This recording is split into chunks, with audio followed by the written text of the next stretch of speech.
This is Lawrence Krauss and Richard Dawkins. They are famous atheists. Dude on the left invented the word meme. I respected the hell out of both of them for many, many years, but I'm sad to say that these two guys have just gone down the tubes hard. This is not part one. If you didn't see the others, don't sweat it. This stands independently of the rest. I'll give context if it's missing. Previously, they were quoting people to prove that the left wokest mob has gone too far. They quoted some people saying basically that like science is completely science is not based on objective reality and stuff. Completely made up quotes. They completely made this up. The things and the people that they quoted, not even real. It blew me away when we listened to that stuff. If you want to see the others, then go back and check it out. They've already released. But let's listen to what these people have to say. They're talking about sex and gender right now. And while we listen, we're going to play some Breath of the Wild. Can be wished to be born the opposite sex and feel like they're trapped in the wrong body. But you say today's surrounding culture, doctors, psychiatrists, teachers, political leaders, lawyers, and perhaps above all, school friends, give more than a little push. When you say sex, they go for it, yes. Yeah, yes. When you say sex assigned at birth is arbitrary, yes. it suggests that in fact sex is assigned and it's not real. Saying sex assigned at birth implies that sex isn't real. I'm not getting that. Where did he pick that up from? I argue that sex is the biological representation of our genes or whatever. It is our biological reality that is immutable. It's the immutable characteristics about us. Like the calendar is a social construct, but the fact that the Earth circles around the sun 365 days per year, or whatever, that is the reality, the physical reality that we live in. So I guess he's saying that he thinks that in this analogy, going around the sun is not real. I mean, I'm trying to like connect and kind of link it back to like what, you know, the broader conversation here. By the way, guys, check out my new shop, owenmorgan.com/shop. I have a bunch of really cool designs on there. And so it's the cultural aspect that's pushing people to make this confusion between gender and sex. I think it'll be like, is it blue? Yeah. I think saying sex assigned at birth, so like female assigned at birth or whatever, is a way to distinguish it from the gender. So yeah, that it's just an easy way to refer to it, so everybody's on the same page, right? Yeah. So like a trans guy can say, "Oh, I was assigned female at birth," because he doesn't identify with being a girl, but that's what the average person. Common understanding. Yeah. And additionally, earlier, Lawrence Krauss said the way that I use it is sex, male and female, refers to the biological reality, and man and woman refers to the gender expression. And I'm like, yes, exactly. That's how I use it too. Isn't that how everybody uses the terms? And he's sitting here like arguing over what? I don't know. Pushing people to make this confusion between gender and sex. I think it'll be like, who is doing this confusion between gender and sex? Saying to an anorexic person who's skeletally thin, it's okay, you're not thin, you're not, it's kind of like that. It's pushing. So he's saying that that being trans is a mental illness. That's what he's saying. I hate that analogy so much. It's like saying to an anorexic person, blah, blah, blah, blah, blah. It's nonsense. It bothers me. It's hurtful, and it doesn't further anything at all. You're just a scumbag. Into it. Yeah, well, and just so both you and I can get into more troubles, there's this thing of where fat shaming. He's such a victim. Where people who are extremely obese don't. There are health problems with being extremely obese, like it or not. But nobody disagrees with that. Well, being heavy is not healthy for you. And before you say, well, let me clarify. I just did a big long video on this. Yeah. This whole bit about how some people think that like being fat is healthy. No, nobody thinks that. Literally nobody. That was fabricated by General Mills, Kellogg's, PepsiCo, and a bunch of other major corporations, they were going to be forced to put warning labels on their cereal boxes by the FDA recently in the past like 10 years. So they start pumping millions of dollars into sponsorships on TikTok and YouTube and other places for dietitians to start using specific words that imply that being heavy is not damaging to your health. The health at every size movement is completely astroturfed. It's completely fake. There is a single health at every size organization. I think I forget what the name of it is. It's something like that. They don't believe that. They don't believe that it's healthy to be overweight. Nobody seriously believes that unless they were suckered into believing it by Kellogg's and General Mills and PepsiCo. Again, check out my video, Health at Every Size, on my main channel. It's nonsense, all of it. What? There are these TikTokers that go around, they're very overweight, and they go around to different places and say, this place isn't accommodating us because blah, blah, blah, blah, blah. So, like, they'll go to Disney and try and sit in the cars, and they'll go, well, Disney's discriminatory because I'm 6X something, and I can't fit. And the comments are usually, that's really unhealthy. You need to deal with that, like, immediately. But there are a few people in those comments who are getting really upset that we're upset, like that we're saying, hey, this is unhealthy, speak to a doctor. All right. So here's the caveat. They should be accommodating people. They should be making the chairs bigger and more comfortable for everybody. Absolutely. But I don't know of a single like politician or notable public figure at all who is saying it is healthy to be fat, who isn't being paid to say that by General Mills, Kellogg's, or Pepsi. They're, the people that believe this are a tiny little group who believed the sponsorship that their little dietitian TikToker took from Pepsi. No serious person actually believes this. And the Health at Every Size movement are anti-discrimination and want to expand like chairs and stuff in waiting rooms for that reason. But I also don't think that you should harass people. It's their business. Yeah, being overweight is unhealthy. Obviously, everybody knows that pretty much. And that's between them and their doctor. It's not your business. Anyway, it's just this ridiculous persecution complex, man. Please. The current fad is to not suggest there's a problem there. I mean, no, the fad is not to suggest there isn't a problem there. That's just General Mills and what they wanted you to believe. Seriously, go watch the video I did on it. I did this deep dive research into it.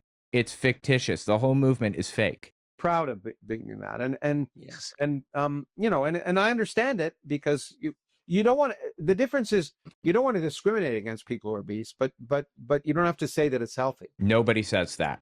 Yes, quite. And I'm sure I'll get hate mail for that one. But anyway, yeah, total. Yeah, a whole bunch of hate mail. Absolutely, I bet. And you point out that there are two other problems with this. One is simply reporting language and reporting things such as crimes that are wrong. For example, in the Bournemouth Daily Echo, she is accused of 4 counts of engaging in sexual activity in the presence of a child and 2 counts of exposure where she, quote, intentionally exposed her penis. Note. Oh my God, dude. Yes. Her penis. Sorry. Yes. God, these people are so cringy and painful. She exposed her penis, intending someone would see it and cause alarm or distress. And another one, a transgender woman is denied raping 2 women with her penis. Like, what are they even talking about? Are they quoting something specific here? Is this like a news article that they found? And also, what's your complaint here exactly? I notice they tend to cherry pick things. So Oh yeah. in a crowd of like 5 million people, yeah, a few of them are really, really terrible. But it's not, they're equating it to something that it isn't. It's a coincidence. It's not a causation. And yeah, correlation, not causation, I think. Yeah. Also, you weren't here for the previous parts, but these 2 guys completely made up quotes. at a certain, like a whole bunch of, they gave a whole bunch of quotes earlier. They were entirely fabricated out of nothing. They were made up quotes. And some of that, like, that's in the best case. Some cases they just like twisted it out of proportion completely and fabricated meaning where there wasn't any like meaning or anything. Start telling him however many scientists are rats and bad people and watch him freak out over it. Right. As she went on trial at the High Court, and that was in the Times. Like, I don't understand why he cares. Why is this anybody's business? Like, are you here to police like the gender identity of people? I mean, that's what he's doing, right? If bad people are being prosecuted, the rest isn't up to you. You don't need to know anything about their identity or whatever else. He's just a scumbag. Point out that has consequences if people report crimes by people who are actually males and call them females. And in terms of the statistics of crime reporting, Sorry, go ahead. No one is calling themselves female. There's a difference. They are male for sure, but they're women. There's a large difference between that, and he's purposefully not recognizing it. Also, for the sake of crime statistics, this stuff is recorded. Everybody already knows. We have statistics on how many trans people do this or, whatever. It's not affecting crime statistics negatively. This is just common word usage. That's it. And which have influence on public policy. No, BS. You get the wrong public policy if you use the wrong science. That was a point that that's just nonsense. That is not happening. We are not completely ignoring when somebody is trans in crime statistics. Trust me. It's all over the news when some crime is committed by a trans person. That you get the wrong public policy if you use the wrong science. That was a point that hadn't really occurred to me until It's because it's fictitious. I met it a few months ago. And it's a very important point because the vast majority of crimes of violence are in fact committed by males. And if that's true, a male masquerading as a female if his crime is recorded as a female crime, that has a dramatic effect. But that doesn't happen. That hasn't happened literally anywhere at any point. You think that people in power are not looking for an opportunity to pin crimes on trans people? And also, as the adjutist, I think, says or points out, framing it as men masquerading as women or whatever is just vile and disgusting and sad. Upon the statistics, which is quite unjust towards real women. Oh yeah, he's a real warrior for women over here. Totally. Also, point out notice that they only bring up trans women. They never talk about trans men. Right? Because that doesn't contribute to their overarching point that would fail. It would fall flat. And they're saying, "Oh, I'm a warrior for women." Yeah. Upon the statistics, which is quite unjust towards real women. Yeah, you point out, I think, to do the statistics, it gives a 15 times wrong. Yeah, thank you for caring, J.K. Rowling. Estimate. But there's another problem. When one starts to do this, there's the question of thought police, which is we're seeing a lot of in the United Kingdom in particular, but also in Canada. And you say, you point out if a journalist had said with his penis instead of her penis, the Times could have been in trouble with the police for misgendering. Oh, give it a rest, dude. God, he is such a victim.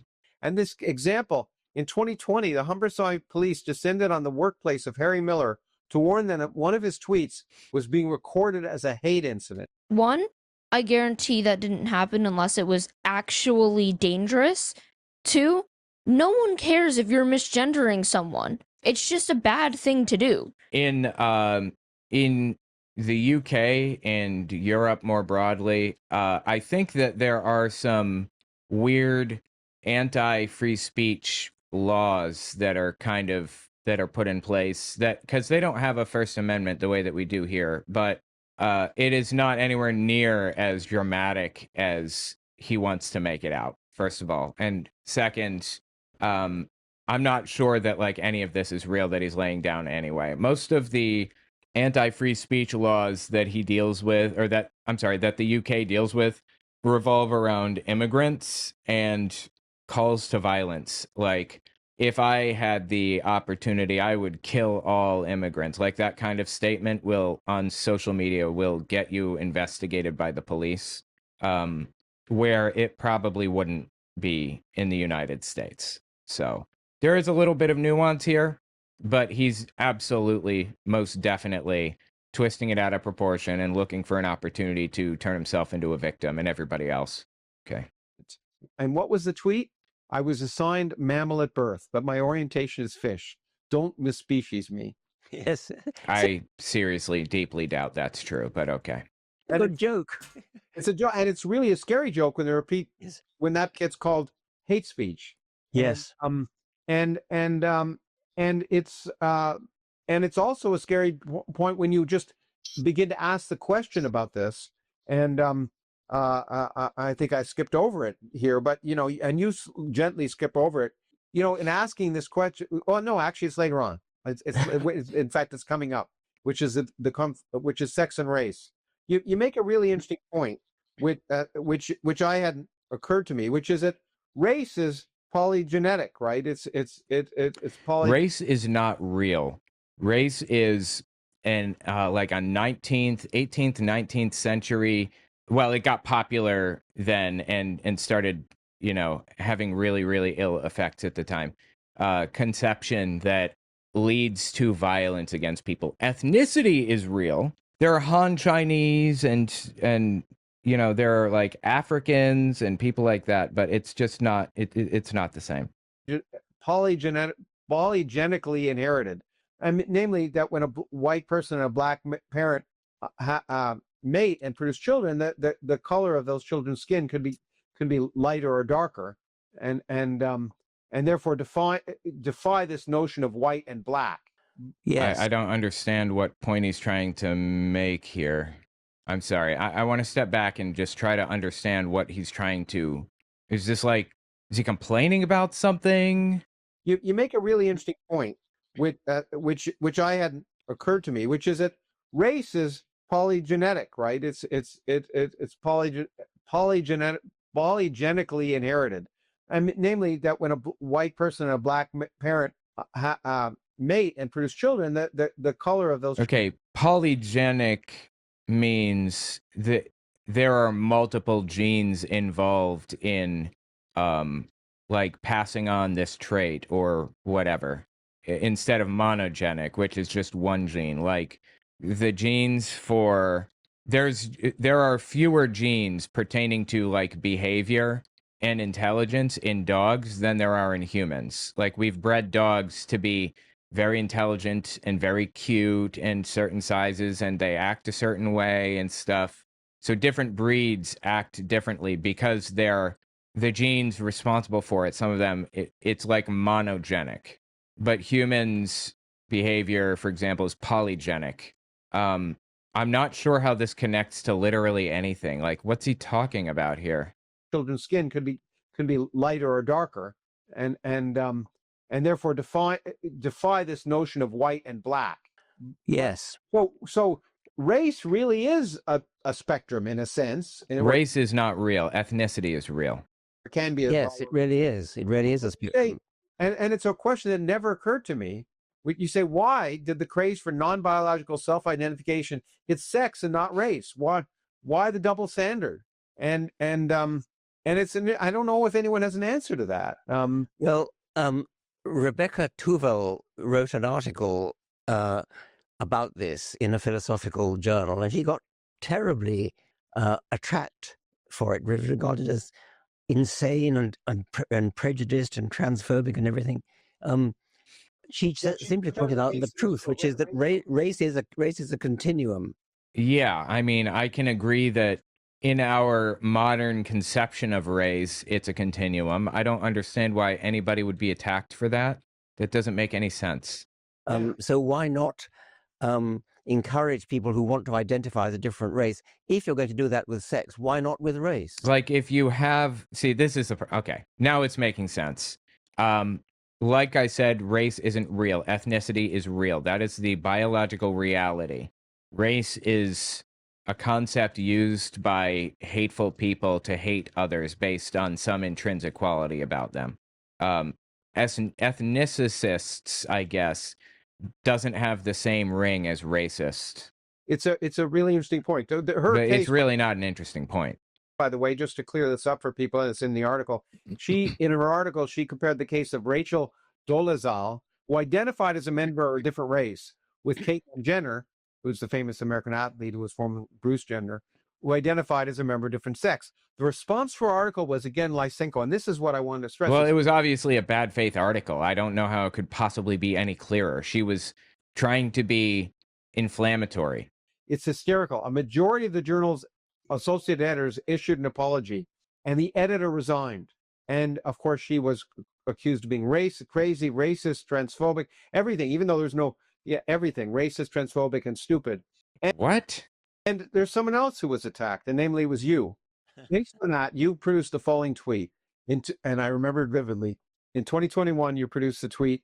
In 2015, Rachel Dolezal, a white chapter president of NAACP, was vilified for identifying as black. Well, she didn't identify as black. She pretended to be black, and she wasn't actually black. There's a biological reality here. Either you are of African descent or whatever, or you're of European descent. And she was of European descent fully, apparently. Some men choose to identify as women, and some women choose to identify as men. You will be vilified if you deny that they literally are what they identify as. Discuss, which is just like the perfect kind of question you might expect on an exam by a teacher who wants people to think. And you are, after all, a teacher and a professor.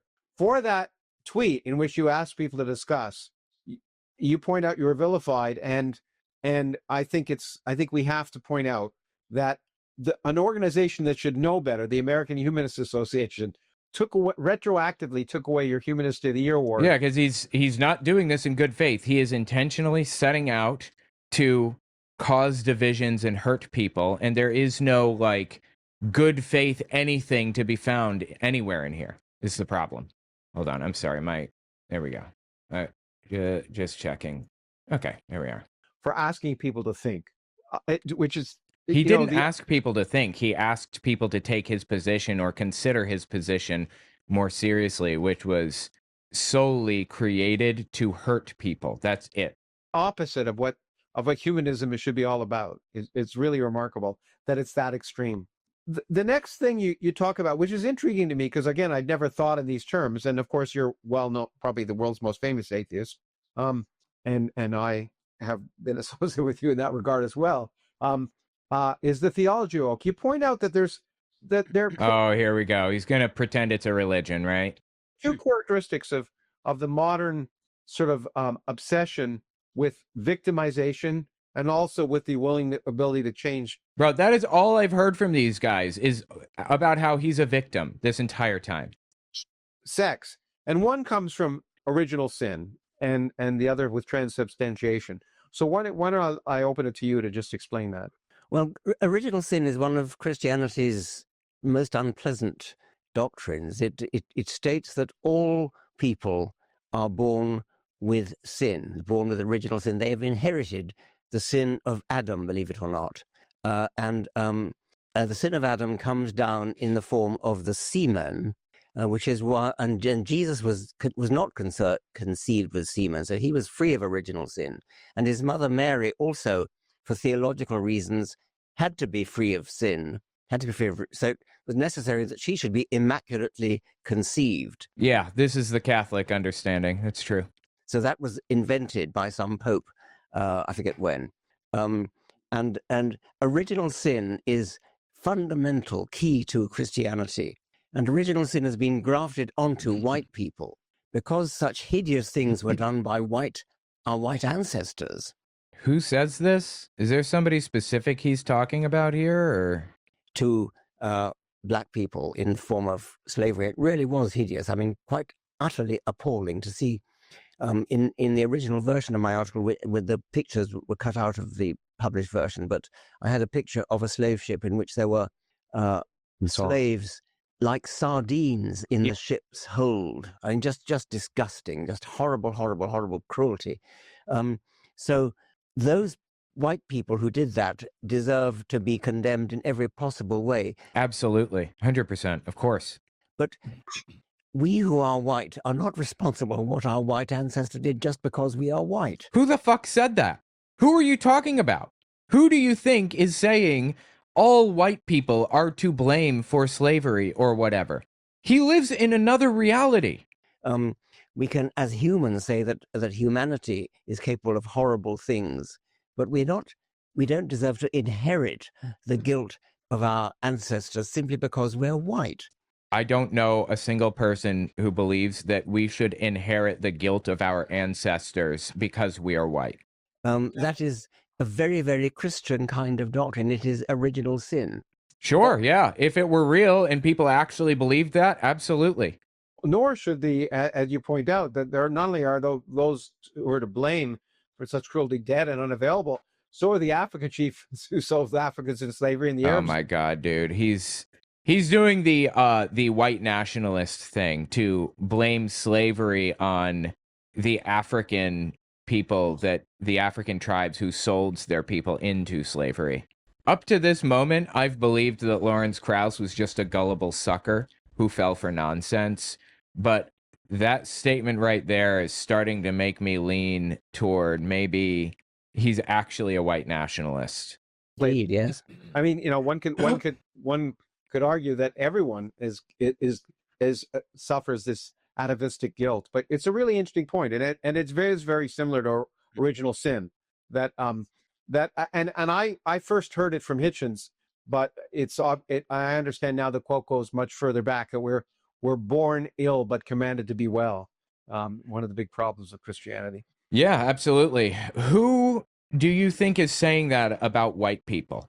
The other one, though, is transubstantiation, which is really amazing. It is true. I mean, again, I learned it, I think, from you, that the Protestants see it. I learned it from you, okay? Do you know that reference? No.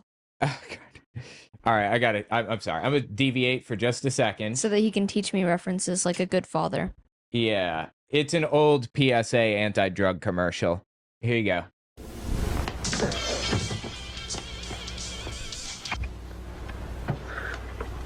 It's yours? No, Mother said she found it in your closet. I don't know. When I died, must Must have what? Look, Dad, it's Where not. did you get it? Dad, Answer me. He's not letting him answer. Damn, just I let him love get that. a word in edgewise here. look, Dad, it's Where not. did you get it? Dad, Answer me. Who taught you how to do this stuff? you, all right? I learned it by watching you. Parents who use drugs have children who use drugs. Anyway, so stupid. Okay, let's step back and listen to Lawrence Krauss act as the kid in this scenario. It is. The other one, though, is transubstantiation, which is really amazing. It is true. I mean, again, I learned it, I think, from you, that the Protestants see it as analogy, but the Roman Catholics see it as literal, right? Yes, they use the Aristotelian distinction between substance and true essence. And so Aristotle, of course, long predates Christianity, but Aristotle was enormously influential on Christianity throughout its history. Yes. And so when Roman Catholics say that the blessing by a priest of the bread and wine turns it into body and blood of Christ, they obviously don't really think that it is body and blood, but They do, actually, bizarrely. except in the Aristotelian sense, that the true substance is the technical term. The true substance is body and blood, and when the priest blesses it, it's transubstantiated into so that the actual bread and wine becomes the mere Aristotelian accidental, as is the technical Aristotelian technical term. So that's what the transsexual people are effectively saying. That's a slur, actually, now. It's deprecated in favor of transgender. I don't know why. Did he not know that? Did he just feel like being a scumbag at this immediate moment, or what? I don't know. I didn't even know it was a slur. It's just an arguably incorrect term. It's not... because we're talking about gender, right? Not sex, gender, as the point that he made earlier. And when you say sexual in terms of the LGBTQ plus community, you mean what you're attracted to, generally speaking. It's not usually... So it just doesn't make sense in context at all, no matter which way you look at it. It's a term that was used a lot in the 80s, 90s, 2000s, and only recently in the past 10 years have they started using transgender or trans. He's probably using it because that's what he was used to, but if he's so immersed in this kind of realm or whatever, I don't know why he would have incorrectly used it.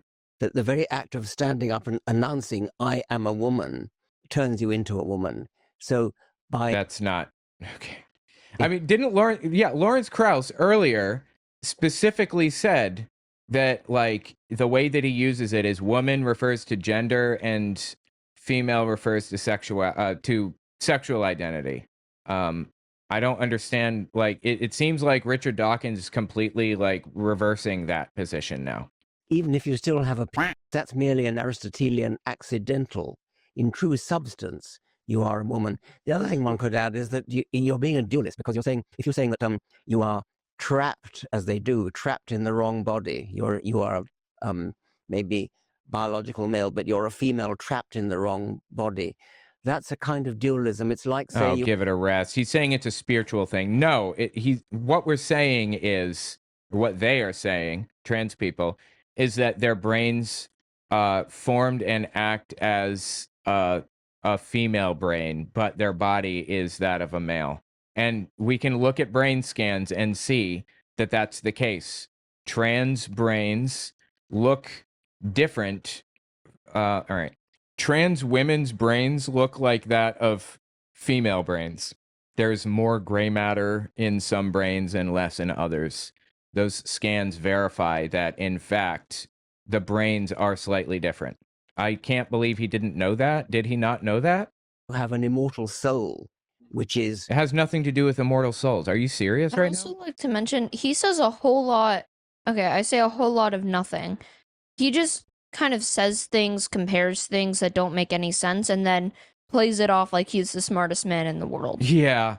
I'm really sad to say that, like, I followed this dude. I was super into his work, and I read all of his books, all of them. It's just, you know, it makes me question, like, what logic I learned from him and its validity. It's just really disappointing. You know, I don't think I learned any logic from him or anything. I did find his writings interesting, though. A truly female soul, which is struggling to get out of this entrapment of a male body. It has nothing to do with souls. Never did. And the soul is the Aristotelian substance, and the male body is the Aristotelian accident. Yeah. No. Okay. Well, it's an interesting. I hadn't thought of those potential origins or support for a lot of what we're seeing in the case of both this victimhood mentality and power. This guy talking about a victimhood mentality, really, unironically. Come on. Oppression and sex versus gender. You conclude an interesting statement that I'm not sure. I want to read the statement. I'm not sure I agree with it 100%. You say, if your science is so weak that the best you can do is yell that your opponent is a Mendelist, Morganist, or a Wisemanist, a transphobic bigot, a TERF, or full-on MAGA alt-right Trump supporter, you've already lost the argument. That's not the best we can do. We can point out your arguments and explain why they are what you're saying. We can explain why your arguments are transphobic. You just so happen to be these things, right? Yeah. Right. Like, it's not the best we can do. It's the best we can describe you as, because it is what you are. Yeah, exactly. And I've sat here through this entire thing debunking all the stuff that he said, looking it up directly and finding half the quotes that he laid down were completely fabricated or twisted out of proportion. All of them were one of the two. But at least one of the quotes he gave me from a scientist wasn't real. Dude never said that. Well, of course, you've lost the logical argument. What worries me is in the modern world, you don't lose the argument. Well, that's true enough. Yes.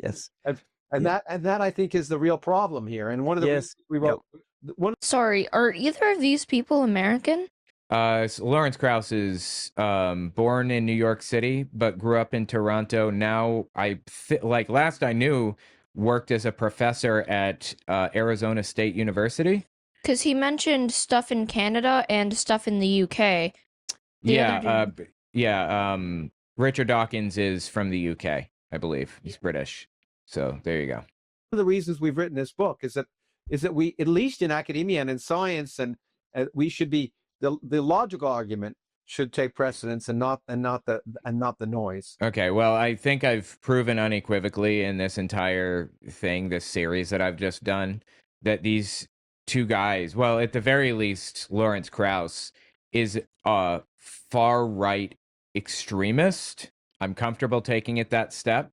Far-right extremist who just makes up quotes completely out of whole cloth, just fabricated information. That just blows me away, honestly. And I would like to say, I agree with him on that.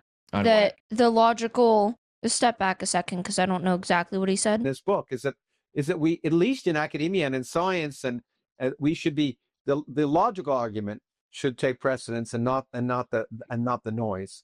The I agree logical with that. argument should take precedence over the noise. Yeah.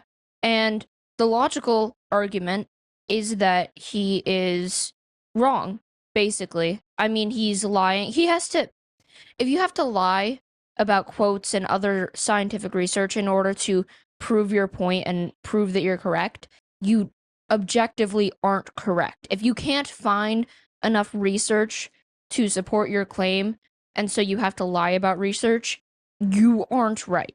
Right. He just completely fabricated this, some of this stuff, just made up. That blows me away.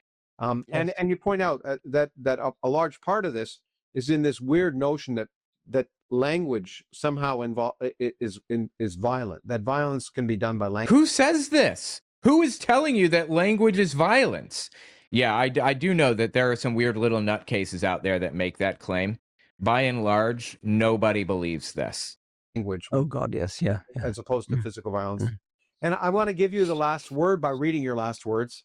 There's an addendum that I won't read, but the last words: a position should be supported or refuted by rational discussion informed by evidence. People who terminate an argument by resorting to threats or name calling are ignominiously signaling that they've lost the argument. Like Lysenko, it took decades and the death of Stalin for Russia to see through Lysenko. Let us hope we, in our century, don't take quite so long to come to our senses. And that's a great hope, and that's one of the reasons we wrote this book, and one of the reasons you kindly wrote this beautiful article that begins the book. And This dude's a complete piece of trash, honestly. I'm sorry to say, this guy's a piece of trash. I'm disappointed in where the atheist community has gone. And I don't know if you guys knew this, but Michael Shermer, he's also very famous in the atheist community. He's a right-wing nutcase as well. Like, out of his head, insane on, like, right-wing MAGA Jews, basically. Anyway, yeah, just sad. Let me know what you think about it in the comments. I'm really disappointed.